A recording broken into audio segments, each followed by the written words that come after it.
মেঘের ওপরে ভেসে আছে একটি গ্রাম। এই গ্রামে যেতে হলে আপনাকে সিঁড়ি আর মই বেয়ে উঠতে হবে। নিচে তাকালেই রীতিমতো মাথা ঘুরতে শুরু করবে। রূপকথার গ্রামের মতো এই গ্রামকেও যেন একদম মেঘের ওপর গেলে তবেই পাওয়া যায়। গ্রামটির নাম আতুলিয়ের। চীনের সিচুয়ান প্রদেশের একটি পাহাড়ের উপর এই গ্রাম সমুদ্রপৃষ্ঠ থেকে 2600 ফুটেরও বেশি উচ্চতায় অবস্থিত। বহু বছর ধরে আতুলিয়েরকে বলা হয় বিশ্বের অন্যতম দুর্গম ও বিপজ্জনক গ্রাম। শুধু যে গ্রামটার অবস্থান দুর্গম তাই নয়, একটা সময় যেভাবে গ্রামবাসীরা পুরনো লতাপাতা আর গাছের ডালের তৈরি মই বেয়ে পাহাড় ডিঙ্গিয়ে গ্রামে যাতায়াত করত, সেটাই এই গ্রামকে এতটা বিশেষ ও বিখ্যাত করে তুলেছিল। পরে অবশ্য স্টিলের সিঁড়ি তৈরি করা হয়েছে গ্রামবাসীর জন্য, কিন্তু সেটাকেও সিঁড়ির চেয়ে মই বলাই ভালো। আতুলিয়ের হলো এক ধরনের সংখ্যালঘু নৃগোষ্ঠীর আবাসস্থল, যাদের রয়েছে দীর্ঘ ইতিহাস ও নিজস্ব ঐতিহ্য।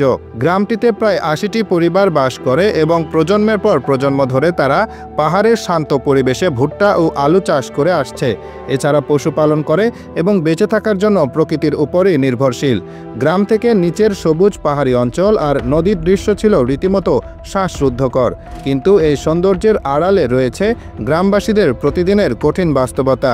স্কুলে যেতে বা কাছের শহরে পৌঁছাতে হলে গ্রামবাসীদের প্রায় খাড়া পাহাড় বেয়ে নিচে নামতে হয়।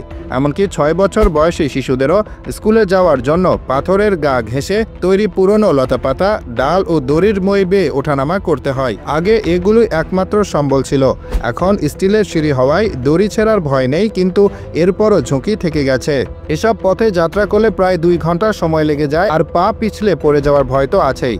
2016 সালে যখন খালি পায়ে শিশুদের মই বেয়ে ওঠার ছবি ইন্টারনেটে ছড়িয়ে পড়ে, তখন বিশ্বের বহু মানুষ এই গ্রামের কথা জেনে অবাক হয়েছিল। ছবিগুলোতে দেখা গিয়েছিল শিশুরা শত শত ফুট উপরে কোনো নিরাপত্তার সরঞ্জাম বা সুরক্ষা ছাড়াই চিকন লতাপাতা ধরে ঝুলে চলছে। এই ছবিগুলো বিখ্যাত হওয়ার পর চীনা কর্তৃপক্ষ পদক্ষেপ নিয়েছিল। প্রথমে তারা বিপজ্জনক লতানো মইগুলোর বদলে রেলিং সহ স্টিলের মই তৈরি করে দেয়। এই কাজ 2016 সালে শেষ হয় এবং যাতায়াত কিছুটা নিরাপদ করে তোলে। তবুও কাজটা সহজ ছিল না।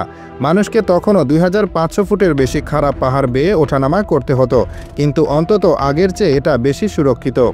আতুলিয়ের গ্রামের এসব দৃশ্য সবাইকে দেখিয়েছিল যে চীনের মতো আধুনিক দেশেও গ্রামীণ পাহাড়ি এলাকায় জীবন কতটা কঠিন হতে পারে। পরে চীন সরকার মই তৈরি করার চেয়েও বেশি কিছু করার সিদ্ধান্ত নেয়।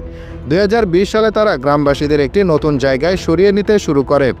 বেশিরভাগ পরিবারকে কাছের ঝাউজুয়ে শহরের এক আধুনিক অ্যাপার্টমেন্ট কমপ্লেক্সে স্থানান্তর করা হয়। এই নতুন বাড়িগুলোতে বিদ্যুৎ, পানির ব্যবস্থা, ইন্টারনেট এবং এলাকায় ভালো স্কুলও রয়েছে।